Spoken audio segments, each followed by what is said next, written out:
Welcome to the Accidental Experts podcast. I'm your host, Bryce Hamilton. I'm a licensed clinical social worker and a child and family therapist. I have been in practice for over 15 years, and I'm also a mom of 4. So I know the challenges both professionally and personally. I'm so glad that you're here today to grow your parenting toolbox.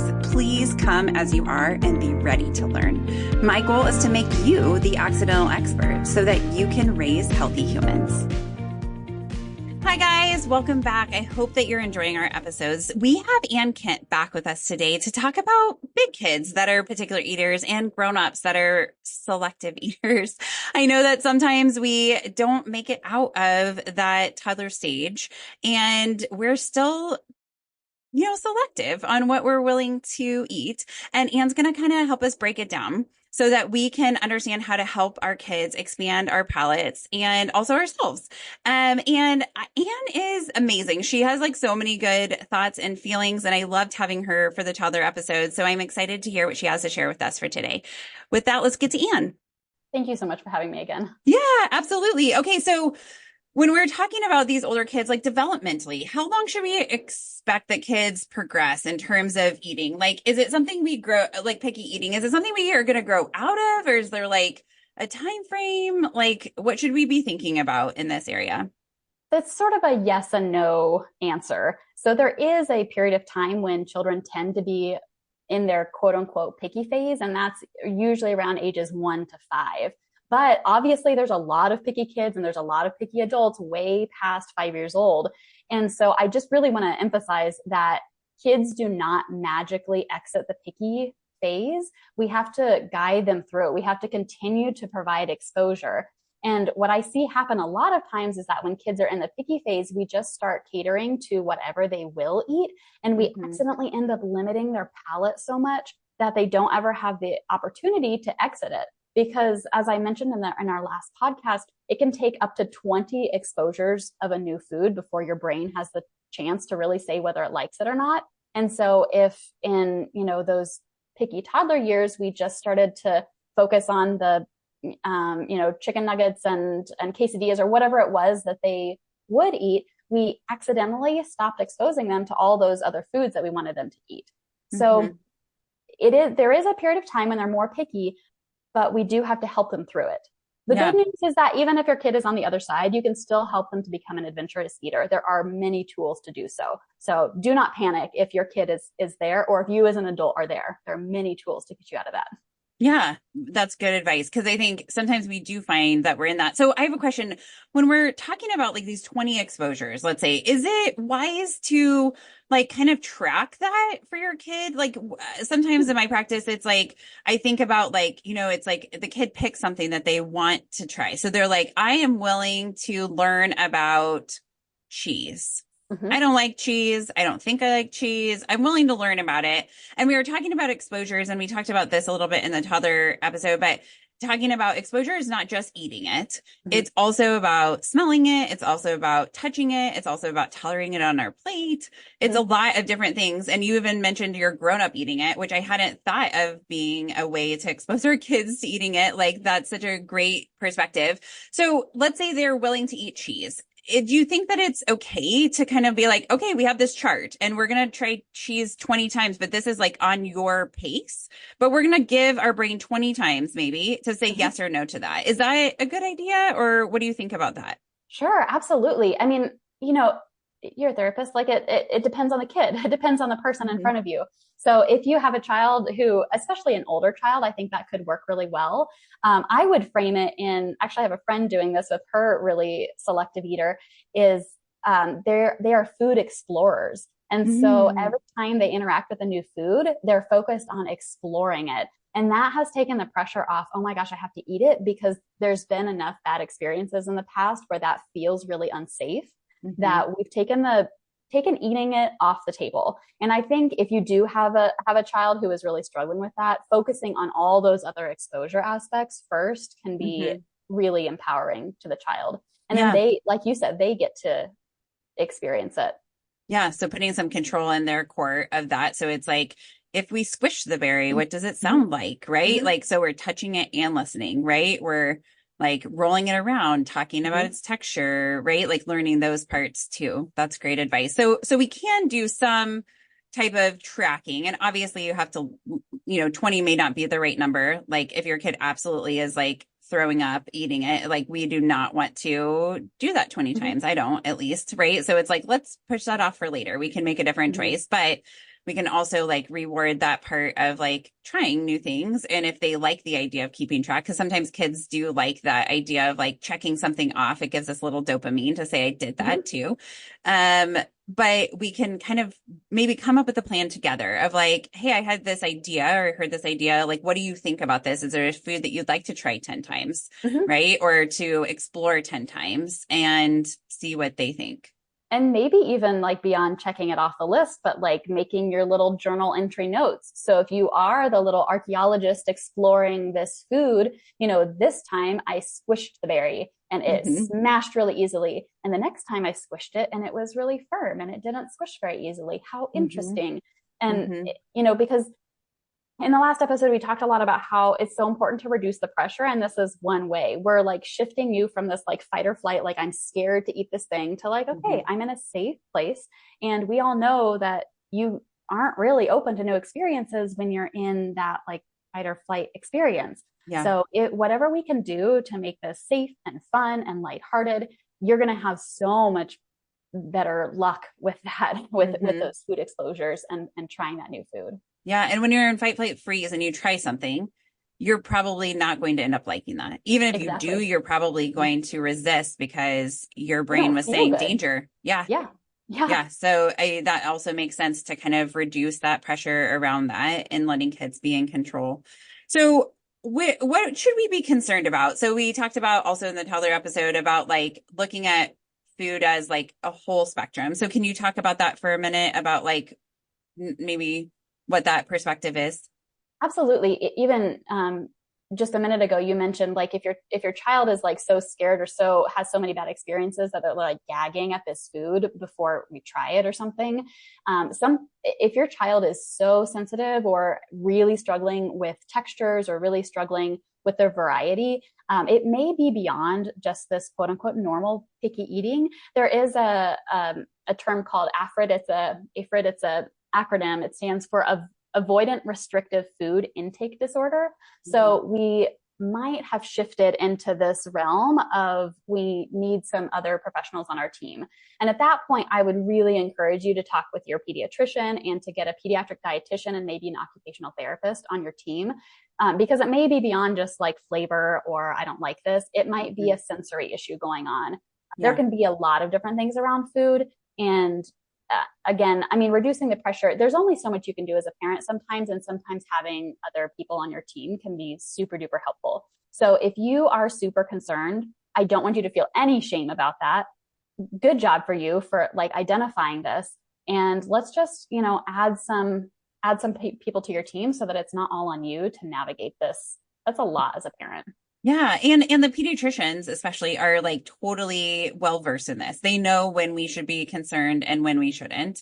And if your pediatrician you feel like isn't hearing you, then you can seek out an opinion from an occupational therapist or a dietitian, right? Like to Mm-hmm. say like, hey, this is happening. Is this typical? And most pediatricians would totally gladly give you a referral for that type of an assessment to see if there's something more going on there. And sometimes as a parent, if they say like, no, this is all typical, like we're in a good space, right? Like just try these things, we're going to feel good about that. Right. But if our mom gut or a dad gut is saying something's not quite right here, definitely trust that piece. But I think it's good to take the pressure off to say like, hey, we can grow through this, right? Mm-hmm. This doesn't have to be the end of the story. And a lot of times I think there are people who are super tasters too, right? And so some people, their taste buds are so sensitive that it is hard for them to try new foods and that they have very intense sensitivities, right? And so Yeah. it's letting our kids tell us about what's going on and trusting them to trust their body. That's a great point because I was just thinking, like, when we go out to Thai food, my husband's like, ooh, let's get medium spice. And I'm like, let's get the zero absolute minimum spice. And I would not consider myself a picky eater, but there are certain things that just aren't enjoyable or pleasurable for me to eat. And so, again, your children are going to have that same experience. to varying degrees. And it's okay if they don't like every single vegetable on the face of the earth, as long as they Absolutely. have a variety of food that they can get enough nutrition from. So I Yeah. would say if you're in a place where like our list is so small that there's no way that they can get the nutrition they need from those foods, then it might be time to reach out. Yeah. Are there any other red flags that we should be aware of? Do we miss anything that you're thinking about in terms of that? We didn't talk about eating disorders or disordered Yeah. eating patterns, but that's definitely something else to watch out for. I think, especially in the age of social media and many things are steeped in diet culture. There are AI images now that look real, but man, are very distorted of what a body should look like. So, if you're seeing your child struggle with body image or you're seeing them, I think there's some dieting behaviors that we've normalized in our society. Maybe like, oh, like my 14-year-old is going to go on a low carb diet. I would really question some of those things. Like, why are we doing this restriction? Like, what's going on? Who else is doing this? Are there, dieting behaviors? So again, it's hard to give you, really specific advice because this is so individualized and it can Sure. come from a place of like, I don't feel good when I eat dairy versus I'm using this as kind of like, I'm going vegan because I care about animals, or I'm going vegan because that means I can really limit my food intake and limit my calories and people won't question me. So there's some gray area here where I would say if you're concerned, reach out to a healthcare professional and Yeah. let them help you evaluate the situation. Yeah. And I think about being curious. Like, this is one of the things that I'm really wanting parents to absorb in these podcasts is being curious about it and not to come with a judgment. So if your kid's like, I'm not going to eat carbs, right? And you're like, oh, tell me about that. I'm Right. curious. Like, I'd love to hear more about that. Okay. So they define that. And then what they're doing is eliminating junk food. And you would be like, okay, tell me like what is Yeah. motivating that. And then you're like, okay, or I have celiac. So if I was eliminating carbs because I felt like it made me feel better, there might be something really to that. And it's like, Yes. well, my tummy hurts every time I have pasta. And then it's like, okay, well, maybe there's something bigger here. Like, so I think it's about being curious about where they're coming from, what their mindset is. And if we do it in a non-judgmental way where we're not saying that's good or bad, or like, it's more like, I appreciate you listening to your body. If it's something that you think is healthy, if you think it is not healthy, if you're concerned about that, you can say, I'm feeling some feelings about this. I'm worried about you, or I'm not sure if this is the next best step. Like, I want to trust you with your body, but I'm wondering if we could talk to your doctor about this. This would be a great thing for us to talk to your pediatrician about, right? Or your family doctor, and excuse me, bringing them in to this conversation so that we can know if this is a healthy place, right? Or something that could be potentially an eating restriction or eating disorder kind of place. And then there's professionals to support that part. So I think it's the curiosity, right? Yes. About this that is really the piece, and not having a judgment. Like, you can say you're concerned, right? I think that's fair as a parent. Like, if you are concerned, I think it's okay to say I am concerned about this. But I think it's not about like a judgment of like, you feel like your kid could lose some weight and they're like, I'm going to change this diet thing. I'm going to go vegan. And you're like, yes, okay, this is going to help you lose weight. Like, that's not the place that we should be. Still curious, right? Like, tell me about that. Like, what's leading you to that decision? What do you think about that? Because in my practice, I see kids and they have a very large variety around what they think is healthy. And so they may be bulimic, right? And really with bulimia, I don't treat that, but that is something that like if they share that information with me, I would refer them on. But it's not a very good way to lose weight, and also is incredibly harmful to our body in so many ways, on so many levels. And so it's like, we have to get curious. And a lot of times I think that parents don't think to ask the questions, right? And maybe they're celebrating the body looking different. And then that part gets confusing because then it amplifies that behavior. So, I mean, ask for help, look online, right? Like, there are definitely ways for parents, and go to your healthcare professional to get more advice on that. I mean, it's hard. This is so hard to be a parent. Absolutely. And I think too, like, So many of us parents have our own eating stuff going on. And if we've struggled with weight ourselves or we struggled with diet culture ourselves, then one of the best things you can do is heal your own relationship with food.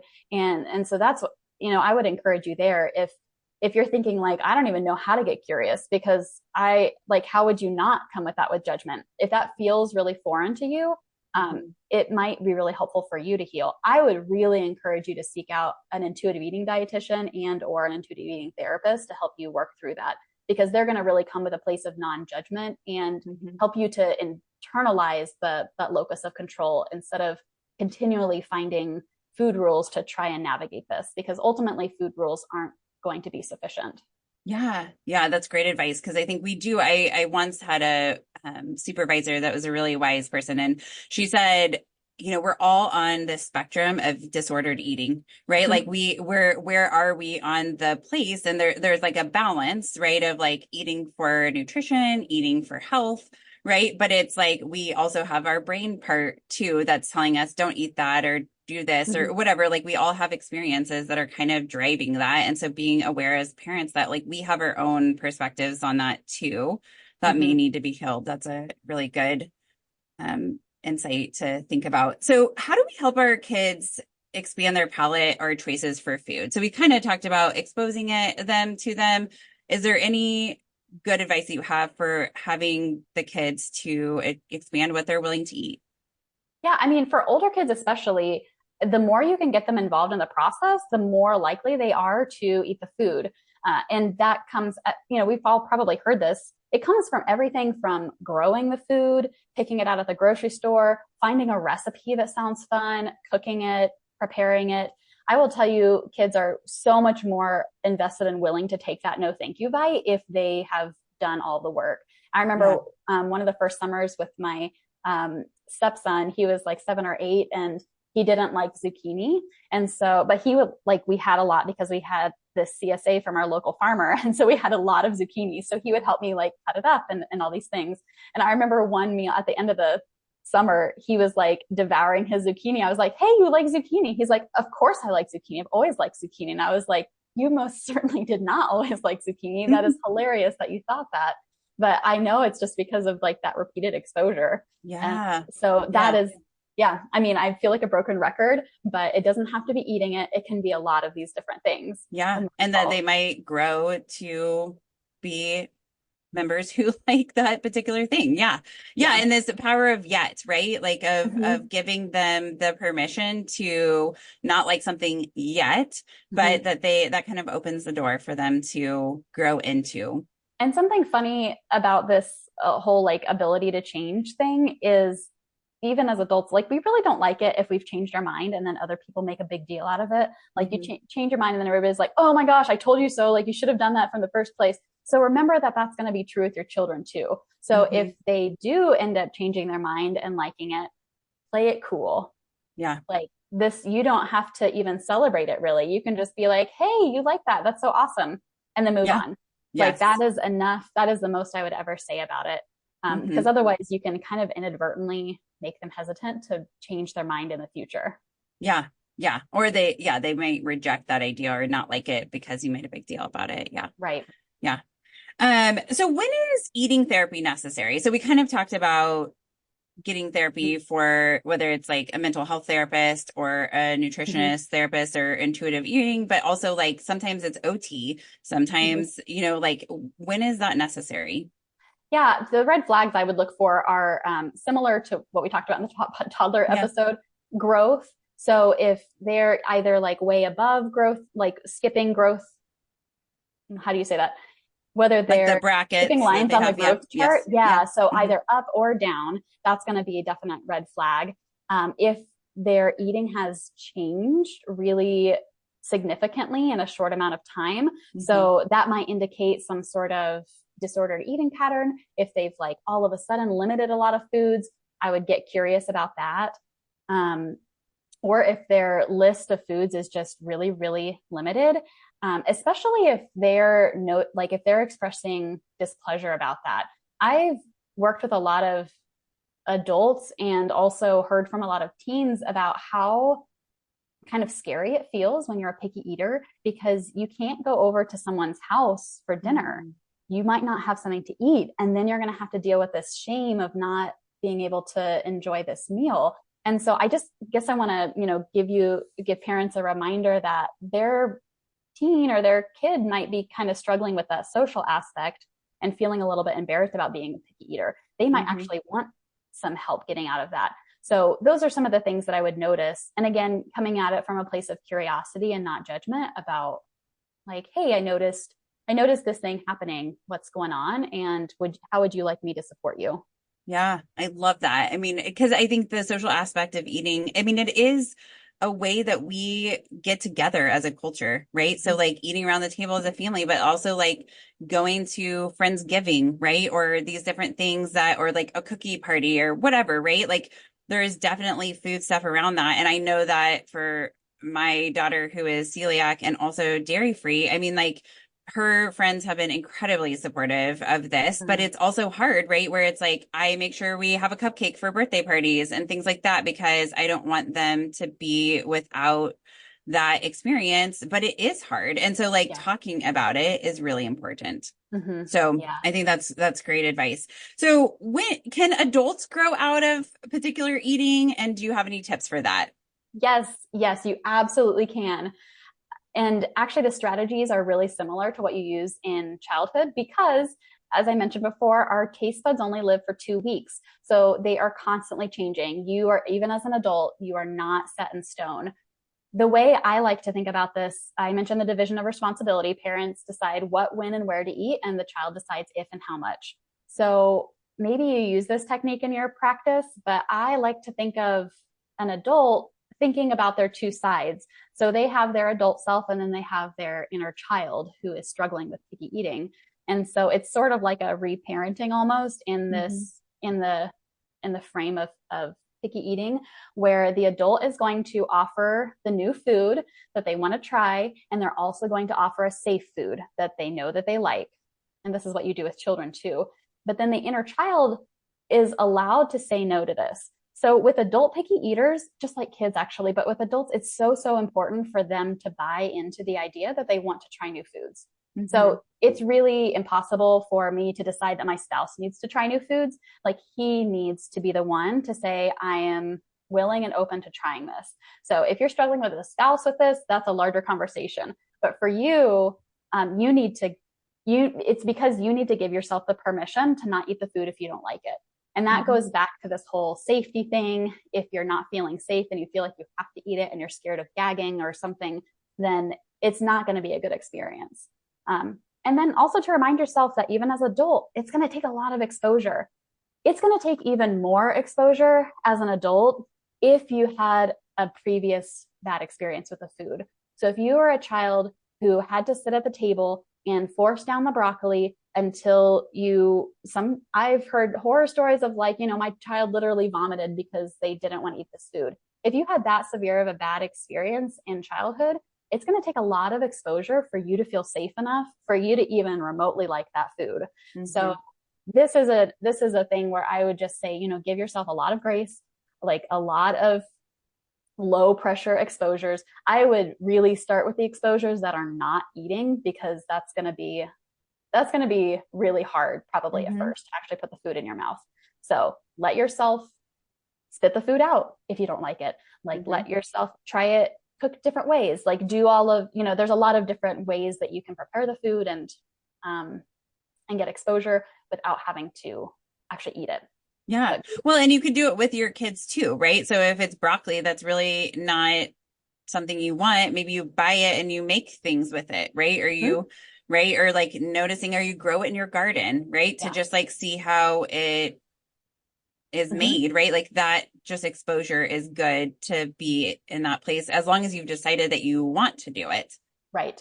Yes. Yeah. And I mean, having your children watch you try a new food that you don't like, I think is again, really, really powerful. Mine is horseradish. I'm like, this food, I married into a horseradish family, and I don't understand at all why people would ever willingly put horseradish in their mouth. But I'm like, there's horseradish in the mashed potatoes every holiday season. So I'm going to learn to at least tolerate this, if not like it. And it's taken a lot of exposure. And I don't know if I would ever choose to add horseradish to things, but I can see why people might like it potentially, And so, yeah, you can change. It's going to take a lot of exposure. And so just give yourself grace and have a lot of patience. Yeah. Yeah. That's a good thought process there. Okay. So what do you want parents to take away from this conversation about helping their like older kids and themselves get through particular eating? For older kids and adults, I would say to remember the power of change, like the giving someone the autonomy and the freedom to change. The more you speak, you're going to speak into existence a lot of things as an adult, both to yourself and to your kids. So if you're constantly saying, Jimmy is a picky eater, he doesn't like anything, they're going to internalize that. But if you reframe it as like, man, Jimmy's trying a lot of new things, like he's really expanding his palate. Like just that language can be really powerful for them to hear and for you to hear too. So yeah, absolutely. Yes. I love this idea. Well, thank you so much for your time today. It's been incredibly enlightening. I appreciate all of your words of wisdom. Thank you so much for having me. This has been so fun.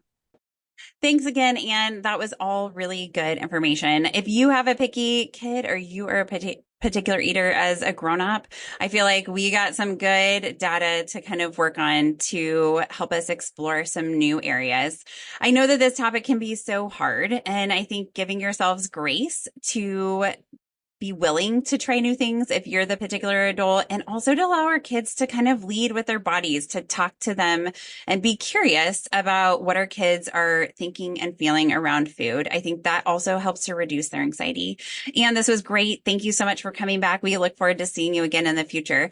If you guys have a topic that you would like to have covered, please email us at accidentalexperts@gmail.com. If you like what we're doing, please rate and subscribe to our show. Share us with friends. Follow us on Facebook and Instagram and YouTube. With that, have a fantastic day. Some words from our legal team. The information presented in this podcast is not intended or implied to be a substitute for appropriate professional advice, diagnosis, or treatment. All content, including text, graphics, images, and information contained on or available through this podcast, is for general information purposes only. This podcast makes no representations and assumes no responsibility for the accuracy or information on or available through this podcast, and such information is subject to change without notice. You are encouraged to confirm any information obtained through this program with other sources and review all information regarding any condition or treatment with the appropriate professionals. What we're saying is, yes, I am a real therapist, but I'm not your therapist.